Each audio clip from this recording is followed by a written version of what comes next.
Hello, Martin. How are you? I'm good, Ralph. How are you doing? I am very well. We are all very well, and we're sitting here face to face this time. Yeah, back in the studio. Exactly. The studio / office / shopping mall. Yeah. So, what's going on today? What are we talking about? Yeah, today we are talking about the pros and cons of in-house movements. Yep. Is that something that we have to strive for? Is it something you really want? Is it something you want to take off when you're buying a new watch, right? Yeah. So it's of course a buzzword nowadays. Everybody talking about in-house movements. So we're going to dive into it and see what exactly is an in-house movement, whether they're truly in-house, and what does it mean to us? Yeah. So with in-house, there's a lot of there's a bit of a gray area of what is really an in-house movement. There's a lot of manufacture movements that are not particularly in-house. They are made or manufactured by somebody exclusively for a brand. That could mean, for example, that let's say we are talking about Kinesi for a second. Are you wearing an in-house movement at the moment? At the moment, I am. But it doesn't say in-house. It says manufacturer on the back. Okay. See, for example, I am wearing. Let's exactly discuss what I was going you're for. wearing. What are you wearing? I'm wearing a Tudor Black Bay GMT, the steel and gold version, but I put it on a black rubber strap from Vanguard, which looks very nice. Pretty nice. It removes a bit of the bling bling from the gold and the bracelet, so it looks pretty nice. Yeah, I like it this way. What are you wearing? I am wearing an in-house movement as well. This is my Rolex Explorer 1, the 124270, 36 millimeter with the 3230 movement in it, if I'm not mistaken. Okay, when was this watch made? 2021. Then it is an in-house movement. Before 2004, it would not be an in-house movement. Yes, correct. But technically, it was the same people making the movement. Yes. The only difference is Rolex bought the factory. Yeah. So there, a quick history lesson. I mean, just one sentence. Egler was the exclusive movement manufacturer for Rolex. They didn't make movements for anybody else, only for Rolex.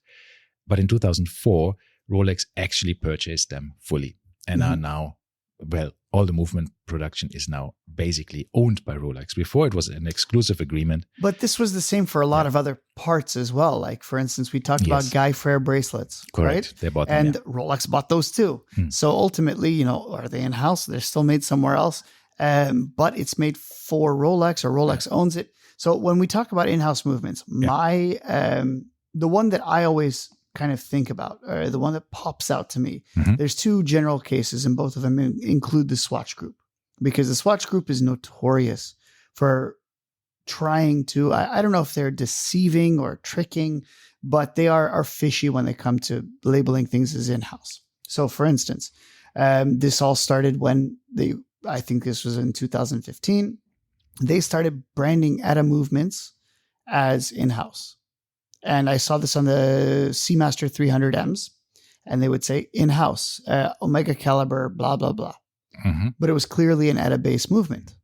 But with the specific changes that Omega has requested, patented, right? Exactly, Like the coaxial movement. Coaxial escapement. Yeah. Now, the one that really kind of tickles my gears is the Speedmaster. The 1861, the Lemania 1861 movement.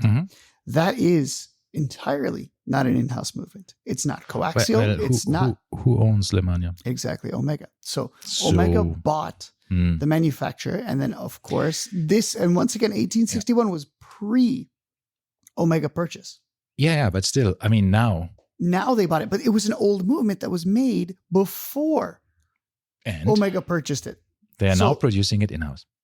This is what I'm saying. How fishy, how murky are these waters? Yeah, the Swiss watch industry is notorious for being like that. If we are going back and look at the most iconic watches in the high horology world, I mean not high horology, but in the mid horology, in the hype world, the Nautilus, the Royal Oak, and the Vacheron Constantin Overseas. What combines all of these three movements is that they all started with an not in-house movement. JLC. Yes, they all had the same, funny enough, the same movement from JLC, which JLC never used in any of their own watches. Because they thought it was too... I don't know. For the lack of a better word, they thought it was too shitty. No. I think it was the only one that was small enough to actually work with these kind of designs at the time. But I did read this somewhere that they said, or they thought, that the movement was not good enough for their own products. Well, see, when I went to this exhibition of JLC, and I told us that they have made, over the time, they have designed 1,300 different calibers so far. And you think, that's just a but then at the same time, you also think, how many of these are basically the same?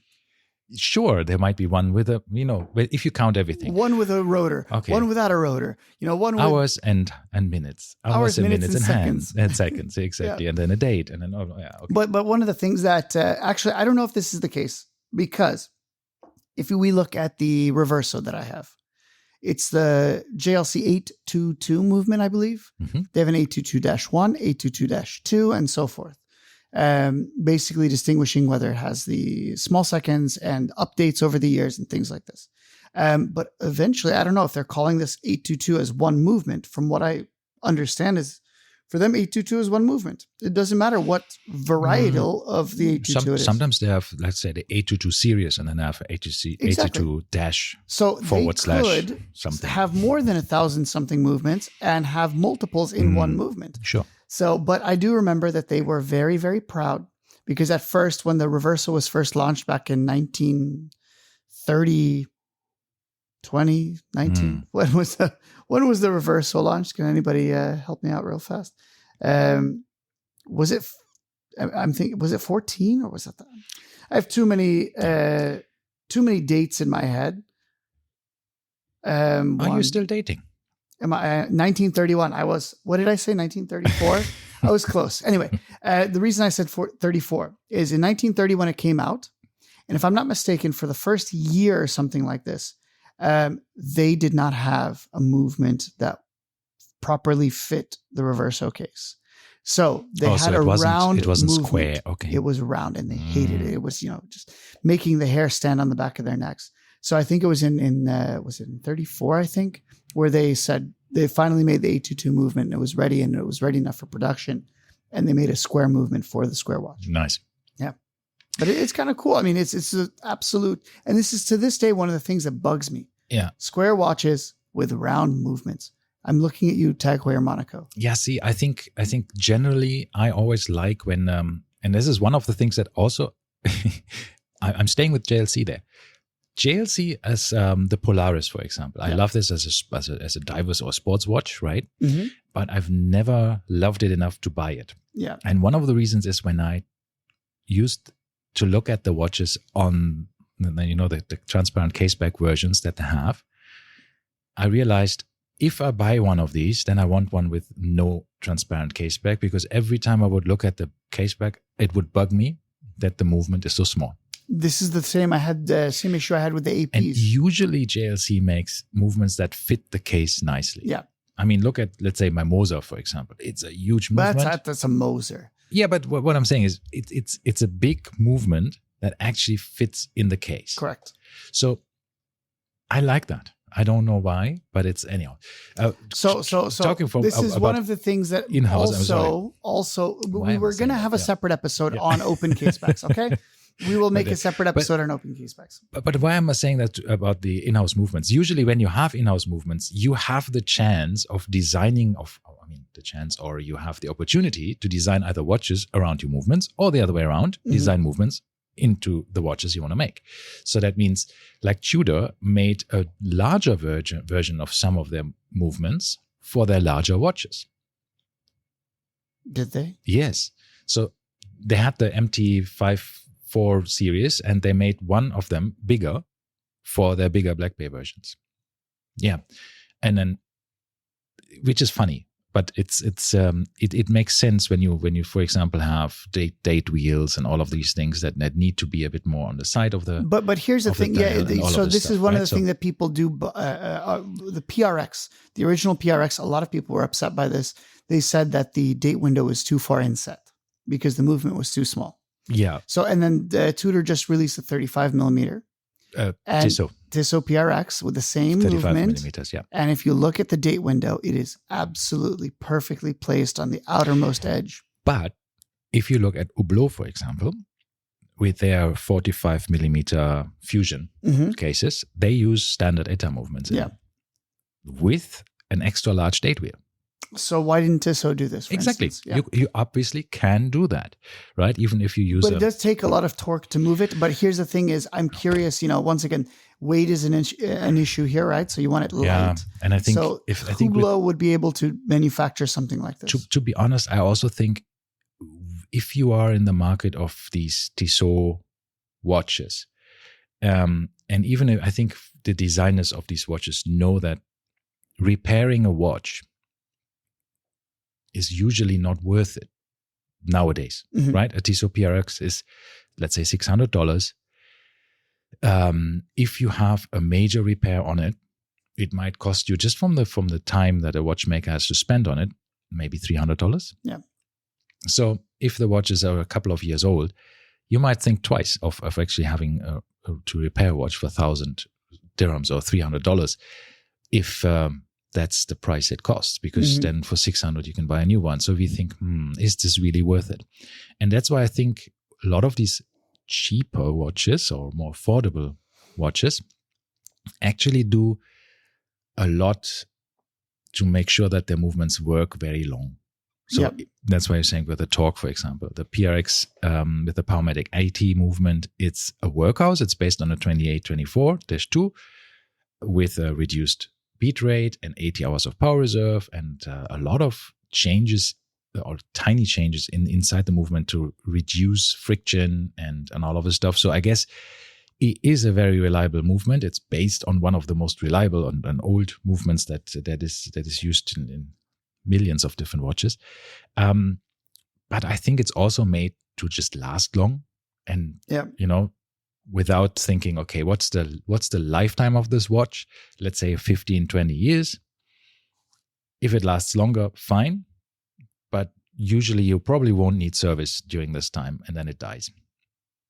You could service it because the Powermatic 80 is nice to service, but but coming back to in-house versus outhouse is or outhouse. The toilet, yes.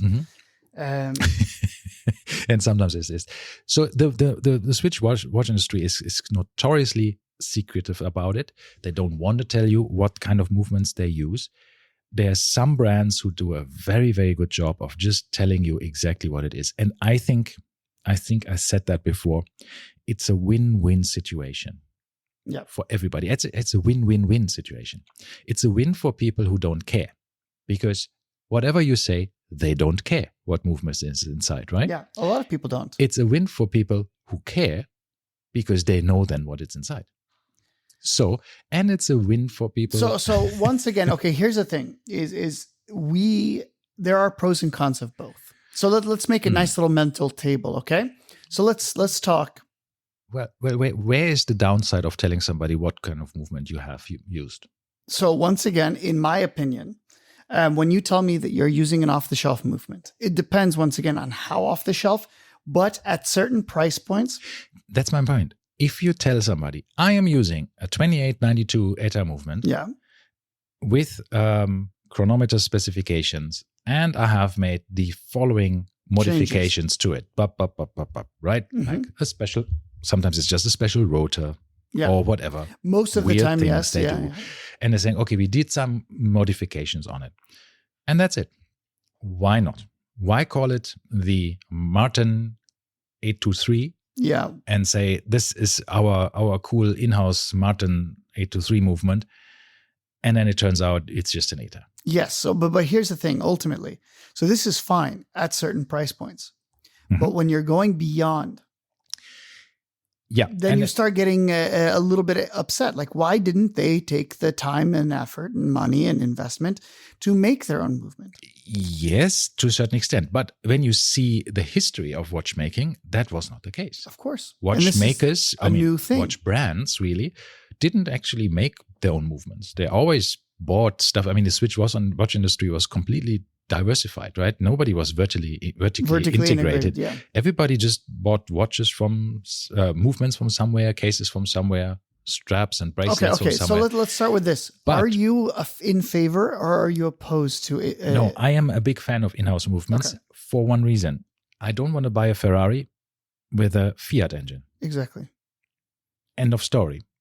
I just don't want to buy a BMW. However, with a Volkswagen engine. I would be very much okay buying a Fiat with a Ferrari engine. Yes, so this is kind absolutely. of the issue. So my point there is, I think you touched on it. Yeah. At a specific price point, you just want the extra work. You want the handcrafts, the craftsmanship. You want something more special. Are there downsides? Yes, and I think we're coming to this in a bit. I think you will talk about that in a moment. Yeah, I have a couple of lists of downsides to in-house movements. But first, let's talk about non-in-house. Right now, we're still stuck on, as you call them, out-house movements.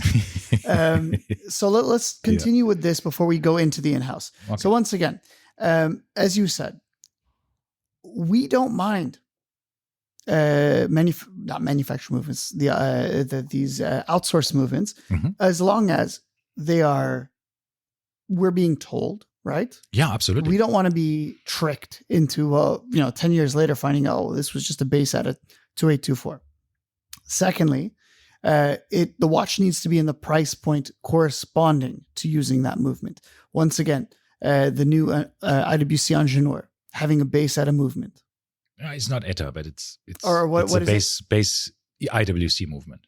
It is based on loosely based on something, but it's 120 hours power reserve. But but it's still a base ETA, which was the same in the Mark 20, which was then the same as it's not an ETA. It's an IWC modified movement. Yes, but what was the base of that IWC movement?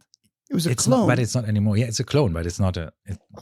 At this point, it's a clone of an ETA. It's still an ETA in my mind. It's like the Chinese making their No, that's nice. Different. That's different. That's a one-to-one. That's a one-to-one clone. Mostly. Okay, but this is not this is a further development, you can because that movement is out of IP and property rights. I mean, you can. Yeah. So this is kind of one of the things that we do have to mention here.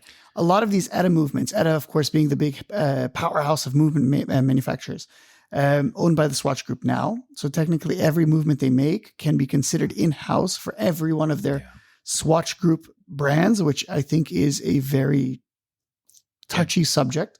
But nonetheless, they have purchased every movement manufacturer that was struggling at the time, which was basically every movement manufacturer. So their intellectual property rights have expired. Their patents on all of these movements. Therefore, people can duplicate them. And that's where companies like Sellita come in and make one-to-one copies. And Sellita is still, of course, Swiss made. They're Swiss manufacturers. And they copy these one-to-one clones of ETA movements and sell them for cheaper. So a lot of companies, for instance, Tag Heuer, for instance, had the Caliber 5, which was an ETA 2824-2. That's when Swatch Group bought ETA. Just all they did was they started using Sellita movements, the SW200, which is, great for them because they now got a cheaper movement and it's the exact same. See, what I think is very funny, interesting to see is that the base ETA movements that are being used by, or that ETA is still selling to others, the 2824-2, the 2892, and all of the variants of it, the 7750, the Valjoux, all of these different movements are not really used in Swatch brands as they are sold to other brands. Yeah. They are using updated versions of it exclusively for their own brands. Correct. So the Powermatic 80, for example. The the Hamilton H50. Oh yeah, the Hamiltons, the Longines. All of these movements are based on these, but that they use, but they are updating them. They're having the silicone hairsprings and things like this. There's some, and they're not selling any of that. They've also reduced the beat rate, which they didn't reduce for any of the other ones. Yeah. So the reduced beat rate giving you 80 hours of power reserve, right? For example, yeah. But there's one thing that I've always find very interesting. I'm curious about. It's like, so ETA can do that. They can take that movement and enhance it. Everybody else could do the same. And I think there was an interview with Sellita recently where the CEO of Celita said like, yeah, wait, we have a lot of stuff coming. We heard that everybody wants a higher power reserve because, well, the old ETA movements are on the low end of power reserve, 38 hours, 42 hours. That's not really that much. Mhm. And you can get these movements from ETA now with 60, 70 or 80 hours of power reserve, or in IWC money, 120. So it is possible to do that. So why don't people, watch manufacturers, take a movement and do it themselves? It's possible to enhance. I mean, they have the expertise. Yeah, but it costs money. Ultimately, it comes down to money. Yeah, right.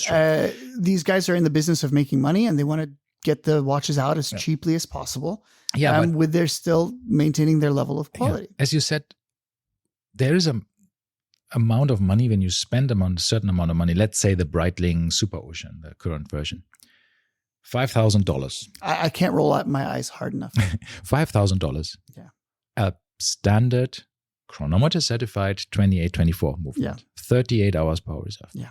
Where you think, what are they thinking? For $5,000, I know. I can get the same movement on Yoma Shop on a Tissot chronometer. Pause. Let's not even go to Yoma Shop yet. Okay. How much does the movement cost itself? How much is a top chronometer? Okay, let's step before we get to chronometer specified. Let's go base, bottom of the barrel, ETA 2824. How much does it cost? Depending on how many you buy, I guess between $100 and $120, even lower. Down. Okay. How 80. Much? Way lower. Really? Yeah. So I saw them on online for about $40. New ones. Questionable. No, I mean, yeah. So whether it's new or not, but yeah, for $40 you can get a movement. If you go to, we can go to certain retailers that sell new movements, and I think Otto Frey and these kind of shops, right? They have movements for sale. Of course, they are selling single pieces. Yeah. But they're also brokers, right, that have, bigger amounts of these. So I guess if the more you take, the better is your price. And if you have enough volume, you can go directly to ETA and purchase from them. But my point there is, let's say $100, right? So they're apparently they're saying $300. Dollars. 225 pounds. So if you're selling a $5,000 watch. So I guess mine that I saw was used, by the way. Yeah. $5,000 watch. Okay, let's say 300 as a retail. That's for us, the price. That's not the price. If you are a watch company, you get a better price. Yeah. But anyhow, let's assume 300. That's a very, very low price for a movement because it's usually what we think is one of the most expensive pieces in a watch. Is the Theoretically, it should be. Should be. Yeah, and so in-house movements, we want them to a certain extent because when you pay that amount of money, then you want something more exclusive. You want something that is not a Toyota engine in in everything, right? I mean, should we talk about Lotus with their Camry engines and Corolla engines? Well, you now have a choice. Oh, now you do. But yeah, you can have a 2-liter turbocharged AMG Mercedes engine or the 3.5-liter V6 supercharged Toyota engine. Exactly. Which is a lovely engine. I drove the Lotus with it. Yeah. It's a peach, and it's reliable. But it's also inexpensive, relatively speaking. So when you can buy a brand new Exige or at the time Elise, right, for less than 200,000 dirhams, that's half the price is, once again, as you said, the engine. But see, I mean, on the other hand, in the car industry is also, I mean, nobody complains that, for example, the tires are not made in-house. Yeah, so this is one thing that I've always thought about. Every single car manufacturer, regardless of what they can and cannot make, do not make tires. Or transmissions. Not everybody makes transmissions. Yes. Most of them, like for instance, my car has a Getrag transmission. Mine is a Dyson. Not Dyson. I have one of the vacuums. No, not Dyson. No, I know. Dyson. I think mine. I have a Volkswagen and I have a Japanese transmission. That's very interesting. The 2RX, all 8-speed transmissions are from Japan. Really? That's very. Yeah. You wouldn't think so, right? It's sometimes a bit of a. I believe mine's surprise. A Getrag. I know. I remember looking this up a long time ago. But anyway. Yeah, but what I'm saying is, you're right. you were talking about wheels. No, tires. Tires. Because they do make their own wheels. Some outsource, some don't. Wheels separately, we have the big BBS, for instance. A lot of the German manufacturers are known to use BBS wheels as opposed to making their own. But I think car manufacturers have gone. Their expertise is not necessarily building each part. Their expertise in assembling this and designing a car, right? So when you look at Bosch, for example, Bosch can do half of your car already. They have the ABS, the whole everything, the electrical, the ECUs, everything that you need, they can provide. They can even provide small engines if you like, right? Then you have the braking system. Then you have whatever else you need.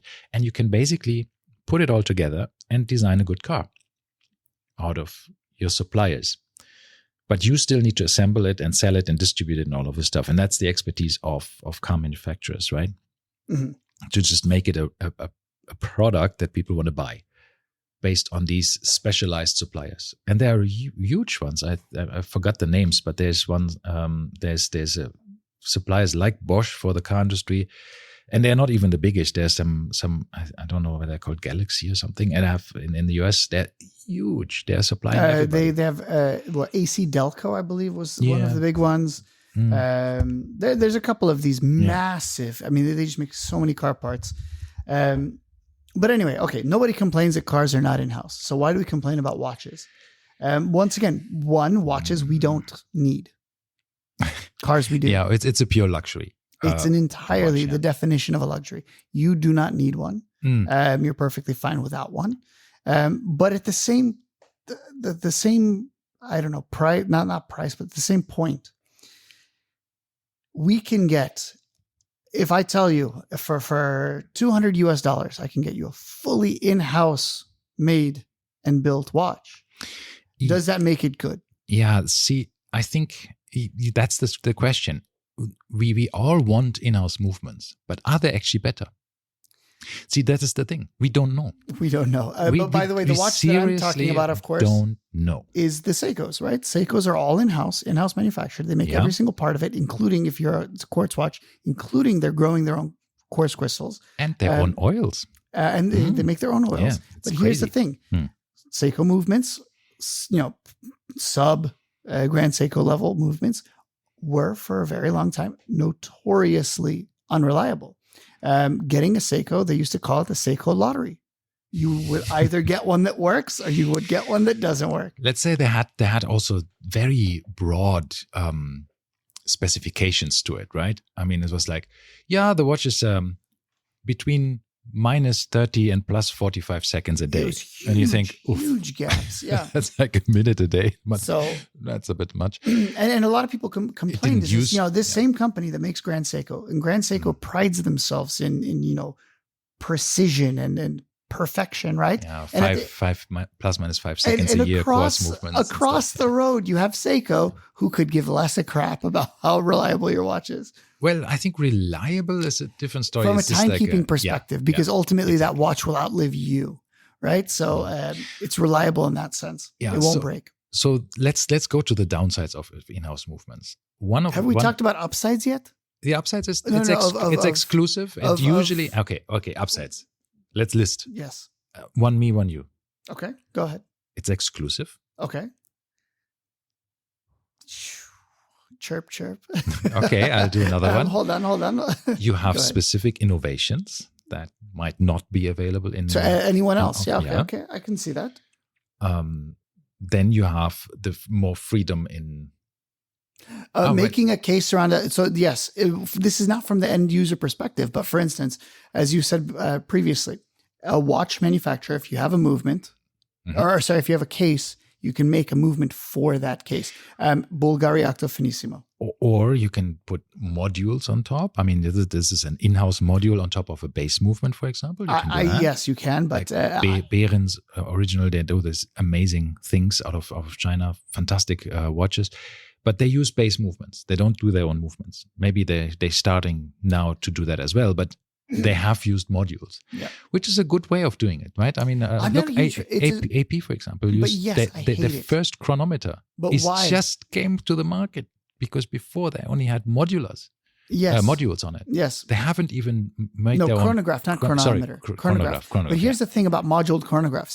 The pushers don't align with the crown, and that I cannot Depends. You can still make them aligned if you're smart, but generally, they usually stick, they are more on top than the crown is. Yeah, exactly. The winding crown, But some manufacturers have tricked this a bit with some levers and stuff. No, I think what they do is they're if I'm not mistaken, the chronograph stays the same, but they're raising the crown up with some kind of extension. So that's some trickery. Trickery. But you're right. It bugs me as well when you see a chronograph and it's not aligned. Yeah.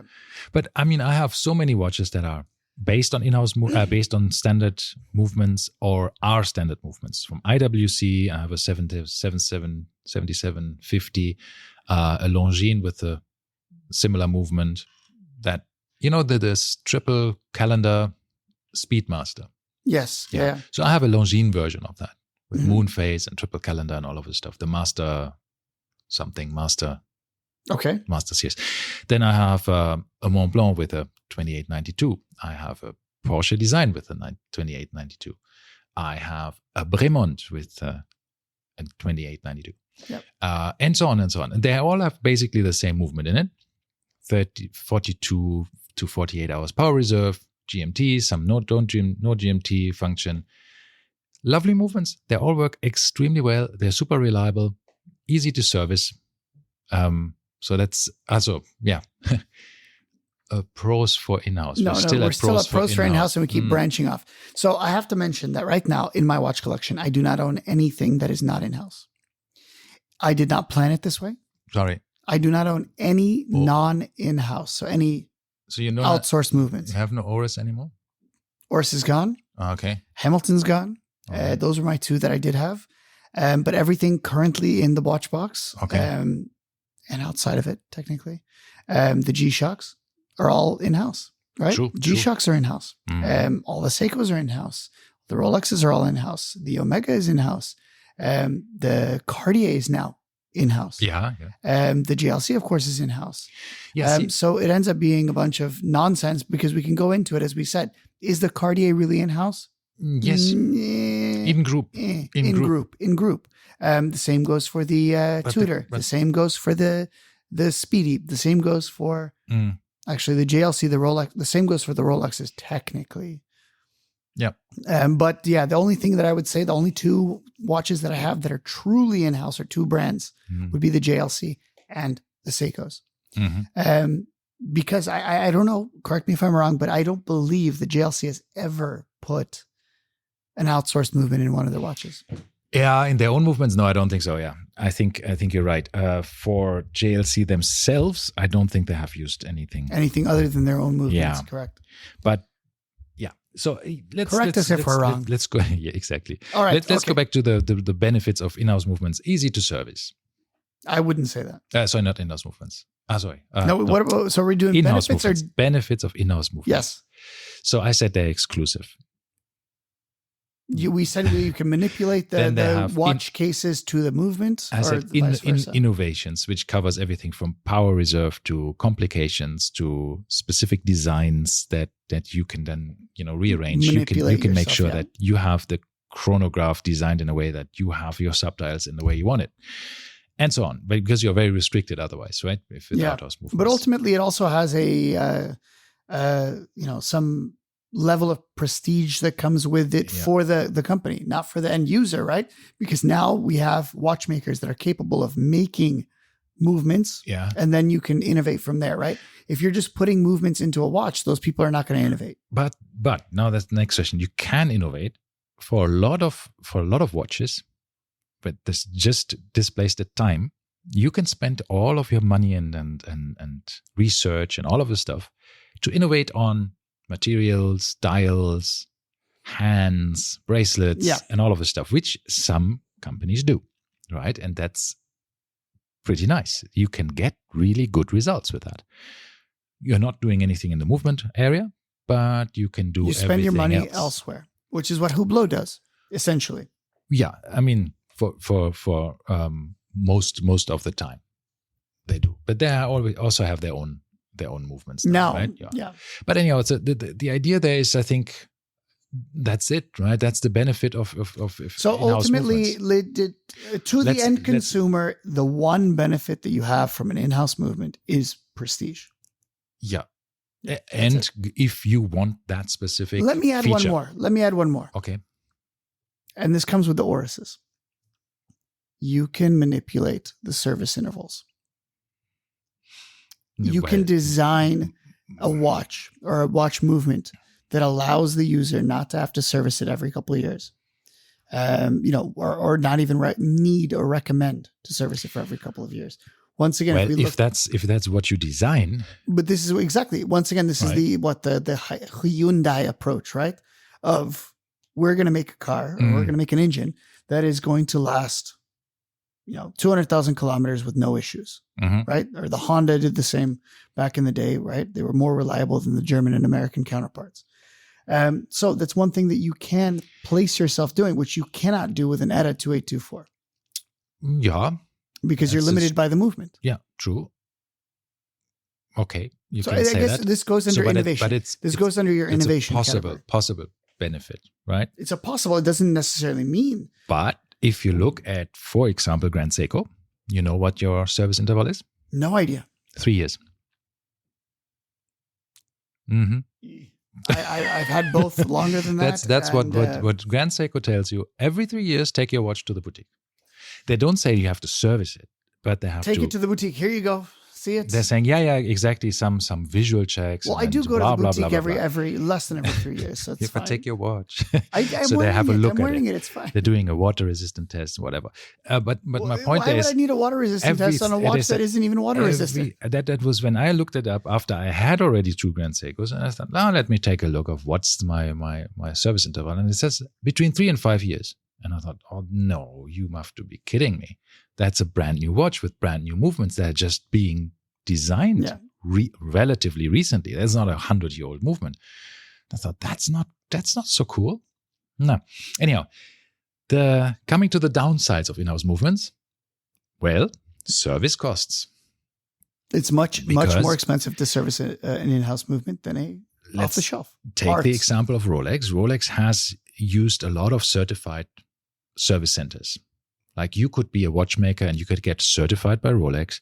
You would get a parts account. So that means they would supply you with spare parts and you could repair and service Rolex watches. That has been reduced massively, drastically over the last couple of years. So these parts accounts are not usually getting renewed. Whenever there's some watchmaker going out of business, there's not a new one filling that spot. Yeah. So they're trying to remove that and just having their Rolex service centers making that kind of service. Meaning you're at the mercy of that watch manufacturer if you want to have your watch serviced. Unless it's an easy movement to work on so that independent watchmakers can work on this movement. But if you have silicone balance springs or a silicone escapement assembly or something like that, no independent watchmaker will be able to find a spare part for it unless you find a used part somewhere. So that means you're at the mercy of the watch manufacturer, which then means they can dictate the prices. And it's they can also dictate the user experience or the customer experience, but that might not necessarily be a good thing. So you are at the mercy of them. And if this manufacturer goes kaput, bankrupt eventually, then you are stuck. Yep. While if you have an off-the-shelf movement, you will have no problems to find somebody repairing this even in 100 years. Yep. So that's a downside. What's another downside? Costs. So the in-house movement costs more, of course. We've See, for the customer, yes. For the manufacturer, it might not be. I mean, there's a reason why it's always going to cost more, I think, in terms of development, right? Because you have to factor in R&D. which is going to be much more than me paying 100. True, but this is one of the reasons, for example, when Tudor started to make their own movements with their daughter. I mean, they designed their own movements first. Then had Kinesi they formed Kinesi to produce these movements. So they had, I think, 2 designs first already done by Tudor. And then Kinesi was formed in order to produce them. And Kinesi was formed to produce them because they also took outside investment in. Chanel invested in this company. Breitling? Some other, I don't know if Breitling invested, so but they had some IP the exchange for exactly. The birth of Kinesi was that they were sharing movements, right? No, that was not the birth of Kinesi. Kinesi was formed as the industrial arm of Tudor. But they then, for the chronograph, swapped movements, said, Breitling, you can get one of our 300s.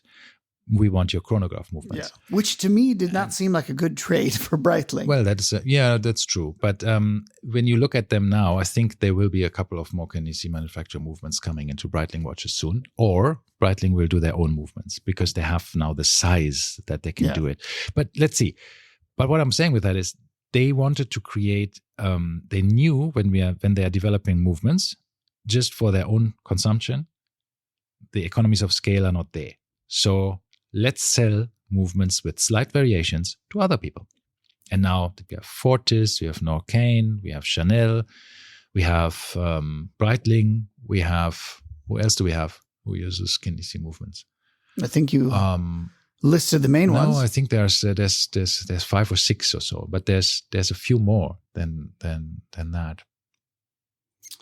Anyhow, so keep talking. I'll look it up. There's a lot of these, which then, of course, helps in reaching these economies of scale, right? Because then you have this. Tag Heuer. Tag Heuer, exactly. I just saw Tudor, Breitling, Tag Heuer, Chanel, Norqain, Fortis. So there's a lot of these and that's probably not the end of it. There will be more.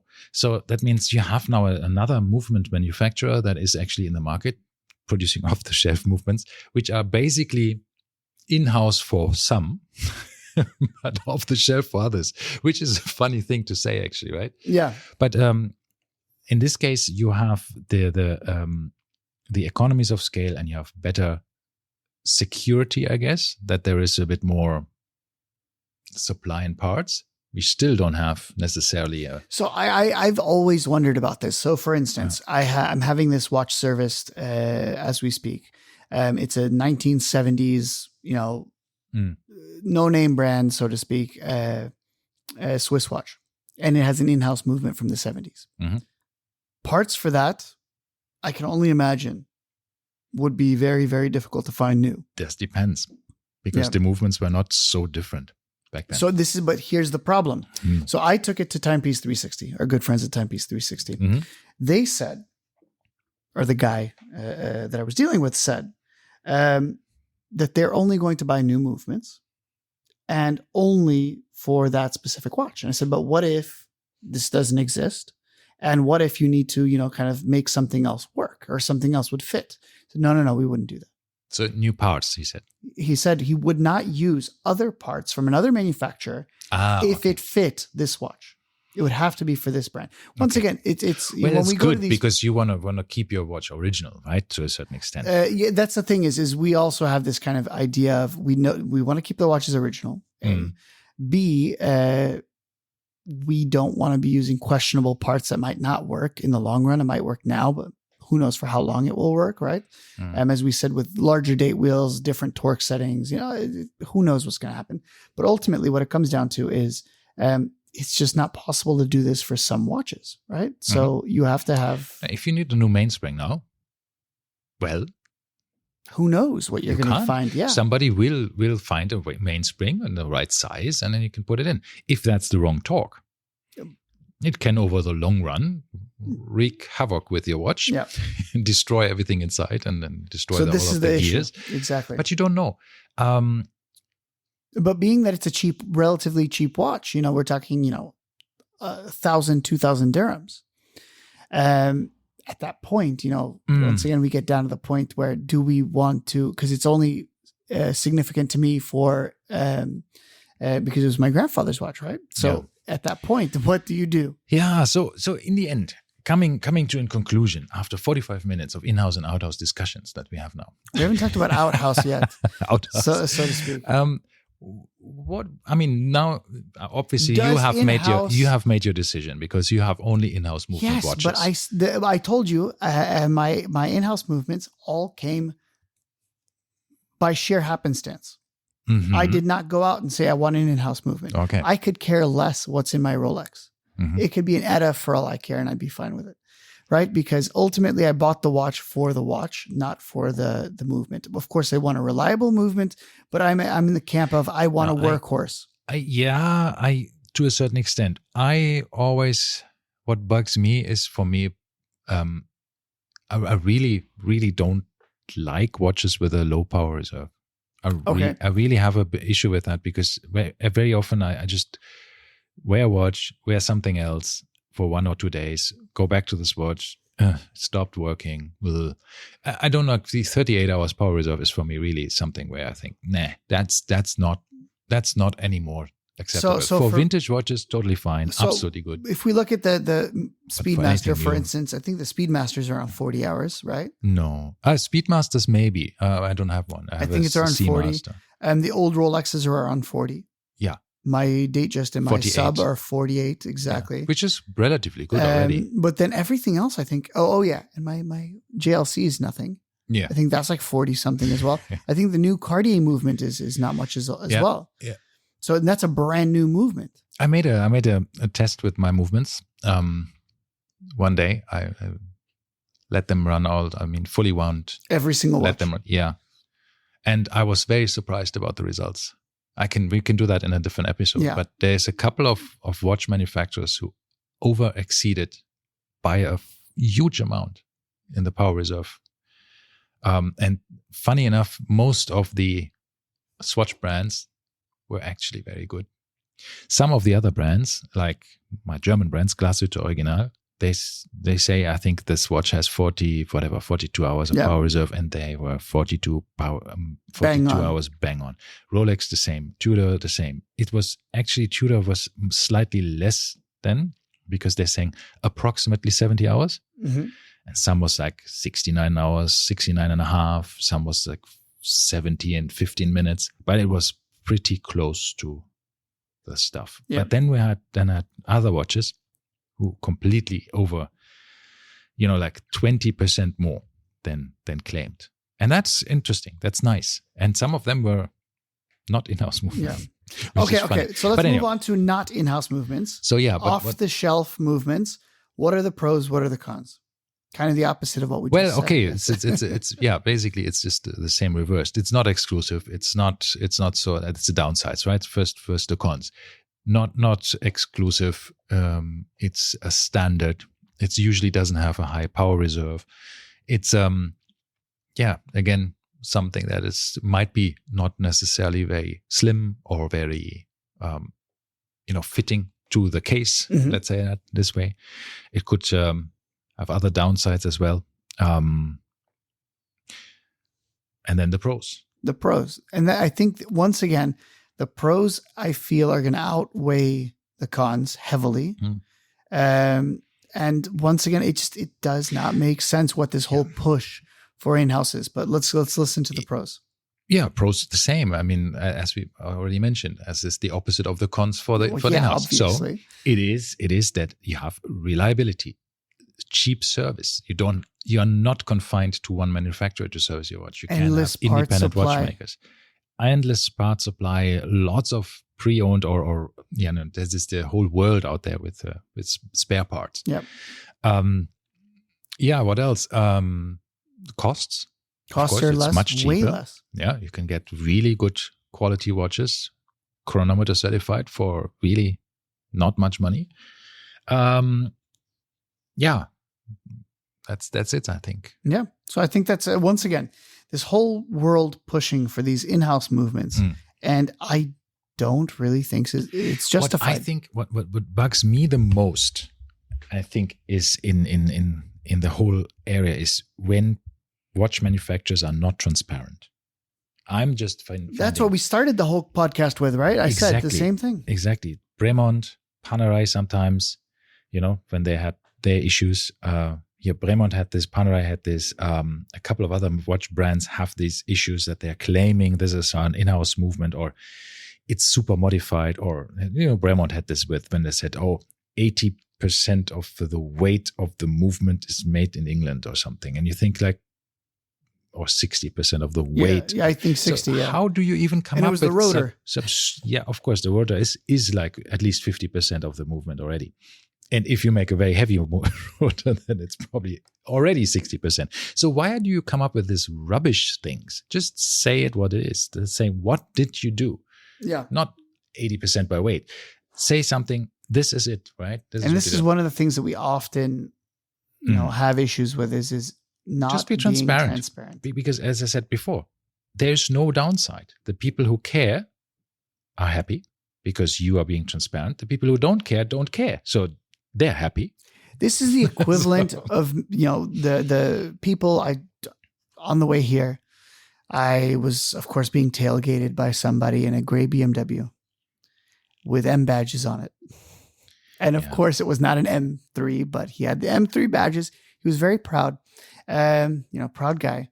But here's ultimately what it comes down to is he's trying to impress people, but no one cares except for the people that know what they're looking at. Yeah. And then we all know that he's lying. So that's exactly the same thing going on with the watch world. I know. I had a BMW once, and it's a nice V8 engine in it.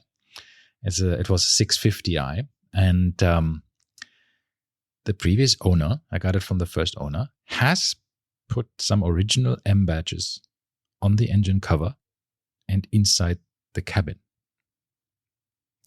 Two of the badges. And I looked at it and thought, but why? There is no M version of that car, of that specific model. No, there is now. Oh, no, not of that version. There was an M6 that came later. And I thought, like, what's the point, right? Yeah. I mean, why on the engine cover?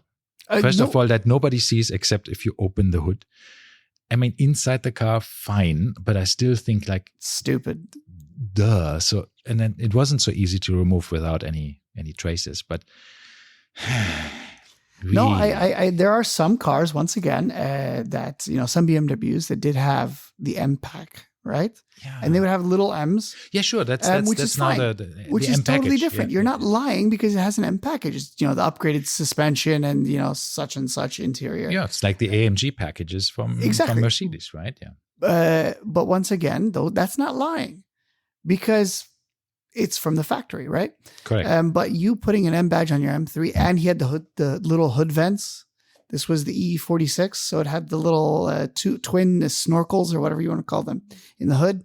And immediately I noticed how fake it was. So of course he had no suspension or no wheels. He had the original stock like 320 wheels on it. So nice try. Yeah. Now, what to do? I think from the more I mature with my watch collecting, I think I'm more open to off-the-shelf movements depending on what watch or what kind of watch it is. And the price point. Because you're not going to spend, 55,000 dirhams on a Moser and get a base set of movement. No, that's it. But do I know how well designed this precision engineering, which is owned by Moser, movement is? I don't. No. I really don't. I mean, it's a lovely movement with 72 hours power reserve and all of the stuff. It's very precise. I love it. It feels good. It looks great. It looks well decorated and put together. But I don't know anything about the long-term reliability, service costs, or any of that. So, it's a bit of a gamble going with a in-house movement. It always is. That you can be sure not to have with an off-the-shelf movement. Yep, exactly. So in the long run, our words of wisdom to you, dear listener, is buy what you like. Buy what you like. As always. All right. Okay. Once again, follow us on Instagram at Lume Plotters, on YouTube, everything, all the social medias. Yes. And message us if you have any questions. Absolutely. All right. Thank you, and bye-bye.